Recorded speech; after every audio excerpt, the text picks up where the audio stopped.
Serra Club is the lay people that help out in any way they can, by prayer, by postcards, by pats on the back, by all sorts of different methods, and help with seminarians.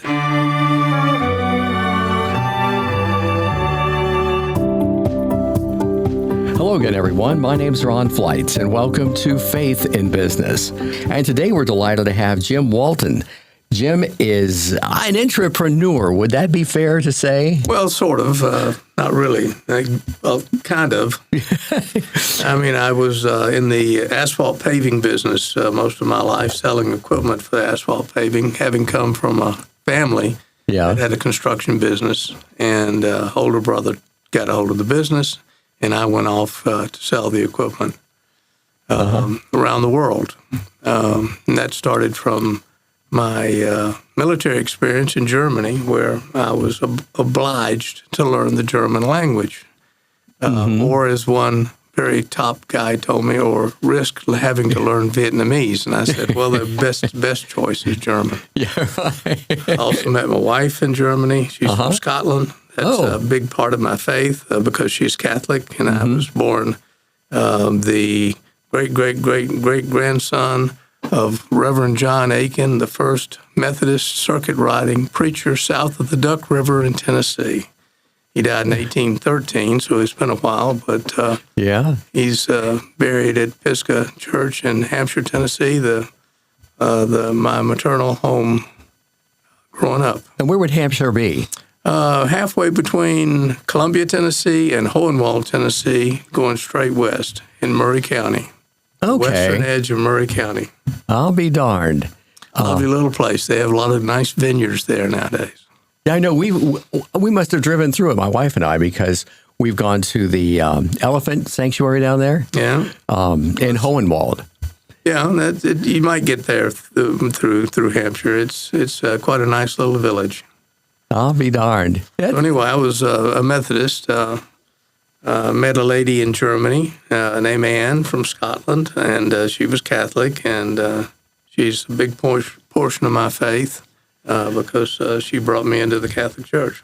Mm-hmm. Now, what part of Scotland was she from? She's from Glasgow, Scotland. Mm-hmm. Her family was Irish, both sides, who came to Glasgow to build the ships after the 1900s, in the late 1880s through the 1910, something like that. All of her family arrived in Scotland to be a part of the shipbuilding business.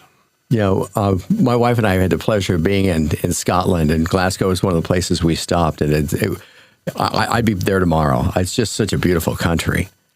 Well, it is. It really is, and we still have family there, and we enjoy going back and taking a look around and having a good time seeing the family. Mm-hmm. Our children grew up with their cousins, and it's a big part of our life. Did your wife retain some of her brogue? No, she's a linguist. She speaks several different languages, and she picks up the accent of the place she lives in. Oh, how neat. So, I bet that's neat, though. But I'm sure she reacquires it when you go back to Scotland, though, right? She gets off the phone with her sisters on a Sunday afternoon. She's sounding a bit Scots. Yeah, so she converted you to Catholicism. Yes. I went to the University of Alabama, and one of the quietest places I could find to study when I had the chance to get the books out was the Newman Center, which was very close to my college fraternity house, and the wild noise of my apartment with other roommates, so there was no way around it. So I started out at the Newman Center, and so I had a very good opinion of Catholics and Catholicism from high school, actually, before high school, through college. So I was set up, ready for her to hit it. Yeah, all she had to do is press the right button, right? Right. Well, that's great. So you went to the University of Alabama after high school. Right. What did you study there? I studied economics. I did the arts and science version of economics and business, a lot of it with international, minored in French language, majored in international economics.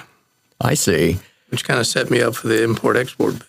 Yeah, I was going to say that would be perfect for you for that. After Army in Germany, I went to Thunderbird Graduate School, got a master's degree in international management. And my first job out of there was in Amsterdam, Holland. Was going where? Oh, in Amsterdam? Holland. Okay. In the Netherlands, yeah.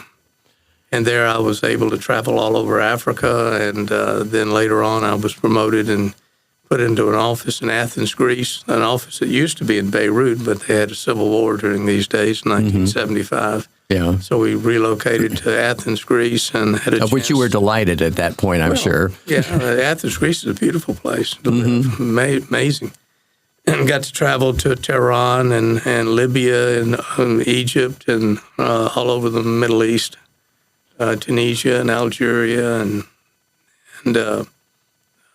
basically Turkey, lots of business in Turkey, but the biggest business in those days was in Saudi Arabia and in Iran. Mm-hmm. Yeah, and you mentioned it was in road construction, primarily the equipment to build that. Equipment, yeah, to build roads and buildings and whatever. And my boss was so bright, turned in a bad sales report, telling sales forecast, rather, saying that in 1977 and 78 we would be minus $5 million, not plus 15 like he looked for. So he ordered me to move my family to Tehran, Iran, and I told him to, in the words of the great songwriter, take this job. And gotcha. And came back to Nashville and moved my family here. Found out that I could do international business because of the newfangled fax machine. Sure. Oh, yeah. So I worked in the family business for a short time and then founded a company called Wortkin America that was German company importing asphalt paving equipment from Germany. Yeah. I was the founder along with Reinhard Wirtgen. We started that in the early 80s. And it was very successful. They bought me out in 1990, and I went back into exporting construction equipment. Yeah. Keep it right down that line. It's the same stuff, except going in the opposite direction. And then again, I did another one with Protec with another idea, German company. And then back to exporting again. So my entire career was either importing or exporting, and all of it asphalt paving equipment. Oh, boy. And that's big ticket stuff. Yeah, big ticket stuff. Technology was the key. The technology in asphalt paving at that time was going exponentially. And so if you could stay ahead of it here, you could export it to Russia, China, Australia, wherever, just about anywhere in the world, because they needed the technology and they needed someone to show them what to do and sell them equipment to do it with. And the is that business still strong today? Yes. Yeah, well, it's not as strong because the world hadn't built their motorways. Yeah. Now, I happened to hit it when the world was in the motorway. We started the interstate highways in the 1950s. The Germans started the Autobahns in the 1930s. And the rest of the world had to catch up to those two innovations of transportation. And it took them a while. The French, for instance, didn't build their serious motorways until the late 80s and 90s. Really? I had no idea. I thought they were in a little bit before that. No. They were still in two-lane blacktop mode until... and I was able to catch that wave and ride it. And then just around the world, people started wanting to build motorways. And that was I would catch each wave every time and try to get in there and get a piece of the action. Yeah. It's amazing when you stop and think about it. All the equipment that it takes in order to build roadways. Oh yeah, and recycling the asphalt and making it correctly and crushing the stone. It's quite complex business. I remember them telling us, I think when I was in high school or college, about nobody built roads the way the Romans did way back when, because some of them are still being used today. Yeah, well, if we built the roads the way the Romans would, we would have a bumpy road, number one, but it would last forever. Well, everybody had to get the mass. But, the key to good road building is make sure that the water can't get into it and make it as smooth on top as possible. Well, Jim, you have, I've had the pleasure of seeing you at the Catholic Business League before and the Serra Club meetings and such. And you've taken your faith beyond the pew and gone out and really helped grab a hold of building people to build them up in another way within the church. Well, the Serra Club is a big thing. Serra Club is something that started on the West Coast in the 1930s or 40s. I'm not quite sure, but a long time ago. In Nashville, the Nashville Serra Club was founded sometime in the 1950s. We're not really sure, 52, 53, something like that. And the purpose of the club is for lay people to have an ability to help foster vocations. Vocations are tough decisions. They're life-changing decisions. They're decisions that people chew their fingernails about and worry about because the Lord is coming to them and saying, I need another priest. Well, it ain't going to be me. Well, I need another, Right. It's back and forth that is as old as man. And the same is true for the vocations of the sisters as well. All religious, even someone looking to be a deacon, it's a tough decision. And the Serra Club is the lay people that help out in any way they can, by prayer, by postcards, by pats on the back, by all sorts of different methods, and help with seminarians, postulants, and deacons in training, and even priests when they're fully ordained and out. They have their own doubts. And occasionally we try to help them make sure their vocation is what they want to have. Yeah. It's a big deal. Yeah, I'll say it is, and it's nice that they have a support group such as you guys to bolster them, because I'm sure it gets lonely being a priest. I mean, it is. It is a tough thing, and a seminarian too. It's a hard, long struggle, and it's getting longer and harder. The Vatican keeps making it more difficult to become a priest than less, and yet we have enormous success in the Diocese of Nashville. Oh, we have 30 is. seminarians now, and 40 is the count that Father William Bush was talking about the other day. He said in 2026, we might even have 40 seminarians, which is a great increase. Oh, that is just phenomenal. And seminarians bringing priests into the diocese. And our diocese is growing. We are building new churches, and lots of new Catholics are coming to town and bringing Tennessee into the focus of the Catholic Church. Now, are you president of the Serra Club of Nashville at Not this point? now. I was president for 12 years, and John Maxwell is president of the Nashville Serra Club. He's a wonderful, great man. He's a retired roofing contractor who's done great things in his life, to say the least, and he's a wonderful president at the present time.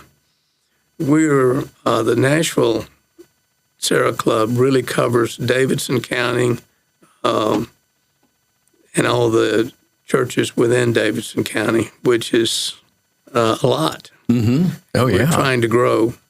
We meet at the Cathedral of the Incarnation on Wednesday nights normally. Every Wednesday? Or? Not every Wednesday, once a month Wednesday. Okay. Like the next meeting is on February 26th, and then the next one after that's March 26th at the Cathedral.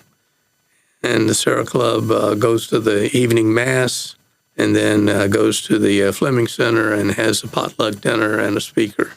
And the speakers are people like the Dominican Sisters in February, Deacon Joseph No in March. And Father John Hammond will be in the April 23rd meeting that we're going to have at the Cathedral as well. And the Serra Clubs, of which there are 3 official clubs today, one almost ready to be a club, and one hanging sitting in the wings, ready to walk on stage. So the total of 5 different clubs in the Diocese of Nashville that are being organized: the Williamson County Club, the Nashville Club, and the new club in Sumner County, in Murray County. It's Okay. at the Church of the Nativity. Okay. Are the three official clubs at present, with the club in Sumner County centered around Our Lady of the Lake and St. John Vianney parishes. Yeah. Is in with under the leadership of Mike Martini, a wonderful fella. Mm-hmm. He's organizing that, and they think they'll have that open and running here pretty quick with at least 30 members to start out with. So the growth in the Serra clubs is amazing, just like the growth number of seminarians and the growth in the number of Dominican sisters. Yeah. Boy, It's both groups are growing, happy, and bringing peace to the world, we hope. yeah. In case you just joined us, this is Faith in Business on Nashville Catholic Radio. Our guest today is Jim Walton, who is is in the import and export business, sells the big, not the Matchbox equipment. He sells the big equipment, and he's sharing with us information on the Serra Club of Nashville, of which we just shared about. There's 3 clubs here in the area at this particular point in time, and all growing. You mentioned the Dominican Sisters before. We happened to be able to go to the Aquinas College Mass yesterday, and it was so great to see all the Dominican sisters and their habits. I just melt when I see them, and they're so good and strong and growing, and just makes my day, to see them. But I mean, they're just a fraction. I mean, as you mentioned, the seminarians are growing. The Serra Club's growing, and that's the Catholic faith. The Serra Club of Nashville has a Vocations in Progress dinner every year around the time when the seminarians come back from college. Mm-hmm. So generally a Tuesday right before Christmas. And it used to be 100, 125 people. We had a few seminarians and their families and all the Serrans. This last VIP dinner was 500 people. The Dominican sisters, the seminarians, their families, the Serrans, and people who support the Serra clubs. It was enormous growth, and it now takes place at the Catholic Pastoral Center. And we almost completely filled up the Bishop's Hall, and of course the Bishop Spalding looked at that and said to us that night, we have another hall just down the way that we just built, and it will hold 1,000. So we're going to continue to grow the Serrans and their ministry of looking to help the vocations.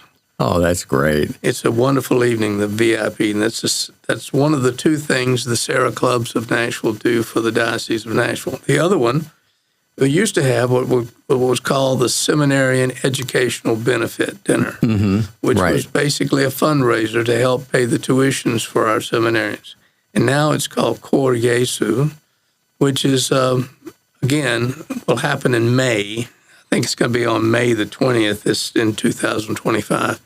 And this will also be a large celebration where people get together. The seminarians will be back from college at that time, and the Dominican sisters will also show up with their postulants. And we will, again, raise money for the education, because each one of those 40 that Father Luke Wilkenbush is trying to get through the seminary is very expensive. Each one has to be, fed and housed and books and tuition. Right, exactly. Everything. It's very, very difficult. But it's very important to the diocese because we need priests. We really do. We need priests. We are a growing diocese with a growing faith. And we've been very blessed by having all the priests that we've had over the years. And our diaconate is continuing to grow very well. Well, that's needed. Every church needs a couple of deacons because otherwise the ministry cannot be put on the backs of one priest or even 2 priests. It's almost impossible. It's a big job. It is huge. But it's so neat to see the way that the Diocese of Nashville has just wrapped their arms around our seminarians and and the Dominican sisters, as well as all the religious. Yeah, one of the new clubs is going to be at Sagrada Corazon, and it'll be a Hispanic club, all in Spanish, and we're looking forward to helping that group especially. That'll be our 5th Serra Club in the Diocese of Nashville. We're looking very much forward to that because the Hispanics are looking for their faith, and they found it a home in the Diocese of Nashville. I know I'm pretty sure I'm correct in saying this, that they just started a Knights of Columbus Council. Yeah, I think so. I'm a Knight of Columbus, but I'm not in the leadership there. I'm just one of the soldiers. You and me both. I'm a 3rd degree and a 4th degree, which is kind of an honor to be allowed in, to be honest with you. Knights of Columbus is a wonderful organization that does more good work than people will ever know. That is so true. I mean, there's so much going on behind the scenes at KSC. It would blow people away to know how busy that the Knights are, not just don't here, brag but all about around. it. Right. Right. Shh. Oh, boy. Now, what else is cooking for you around this area, Jim? We got about 5 minutes left. Well, I'm very active in the Sertoma Club in Nashville. It's a service to mankind. I was the president and chairman of the board both, and currently a past president and member of the trustees and member of the board of directors. And the Sertoma Club in Nashville is very much involved in hearing health. We own the 501c3 called Hear Nashville. And in Hear Nashville, we make sure that someone who can't afford it and isn't covered by some sort of version of insurance can get hearing aids. We work with ear professionals to give the test at a very low cut rate or free. I'm not sure how it works. It depends upon the person's ability to pay. And then we get them into hearing aids. And it's a very important service to mankind. Those are not cheap. No, and they're not simple either. No, I understand. You worked off your smartphone these days, or I have on a license plate holder that says "Proud member of the Sertoma Club," and I was in a Walmart parking lot over in West Nashville not too long ago, and a lady comes up to me and thanks me for her husband's hearing aids. She said, here in Nashville, I know it was part of the Sertoma Club. Thank you, thank you, thank you. She was just, I was kind of embarrassed a little bit. I'll be darned. Well, you should. It was nice, and then it's one of those things that the Sertoma does for Sertoma Club in Nashville does for the Middle Tennessee people. Well, and you still work.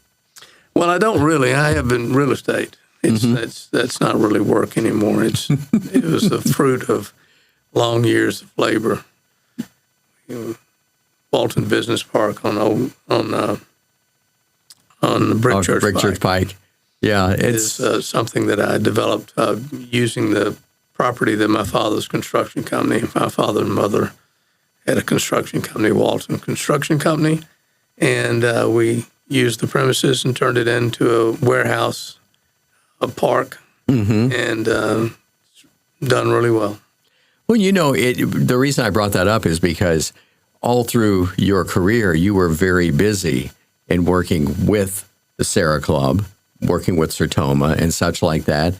And some people would come up to us, and this could be anybody, and say, I don't have time to do this because I'm busy working this, that, or anything else.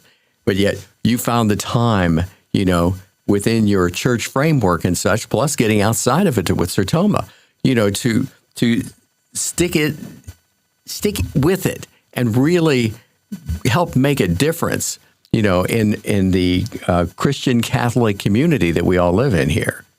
Well, the key to life is giving. You get so much by giving. It's you don't have to ask.